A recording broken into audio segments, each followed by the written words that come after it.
The Pratt & Whitney PW4000 engine powering the Boeing Model 767-300 is a high-bypass turbofan engine that incorporates low and high-pressure spools comprised of multiple compressor and turbine stages. Like nearly all current turbofan engines in service today, the PW4000 incorporates a fan-only reversing system, and when deployed, moves blocker doors into the bypass duct to redirect the fan airflow, thereby resulting in a reverse in the thrust vector generated by the engine. As discussed in the overview section of this accident module, early thrust reverser safety criteria focused primarily on protecting the takeoff and landing phases of flight, where an uncommanded thrust reversal was believed to represent a potentially catastrophic failure mode. Thrust reverser control interlocks, automatic thrust reduction to idle, and ground air logic were safety features intended to protect low-speed, low-altitude operations. High-speed, high-altitude assessment was focused on a demonstration that the airplane's flight control surfaces were able to counter the effects of the thrust reversal on airplane controllability. Consequently, early flight testing involved a reverser deployment at idle thrust at relatively low airspeed. This was followed by an approach and landing with the engine in reverse thrust and the engine power at idle. What was learned following the Lauda accident was that this earlier in-flight testing, especially on airplanes such as the Boeing 747, involved reverser efflux patterns that passed underneath the wings and did not pose a threat to loss of lift.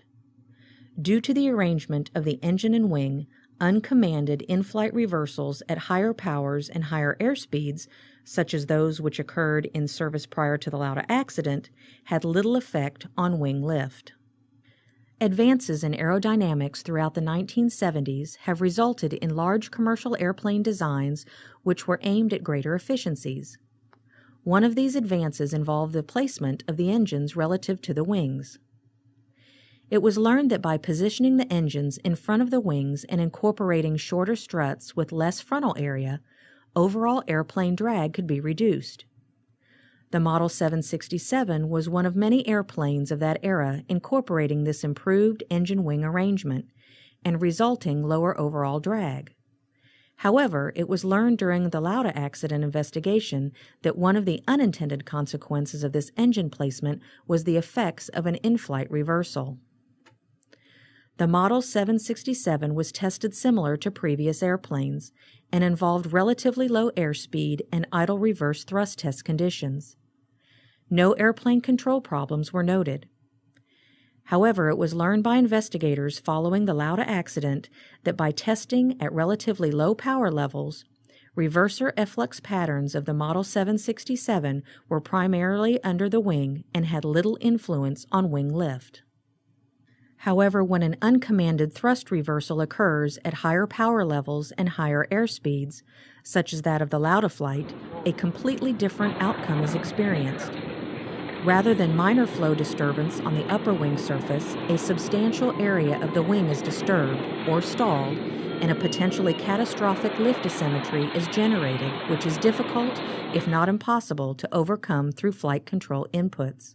Even with an automatic thrust reduction system which immediately commands idle thrust, the effects on wing lift are so sudden the several seconds necessary to decelerate the engine to idle is unable to prevent an immediate lift loss and a severe in-flight upset from occurring.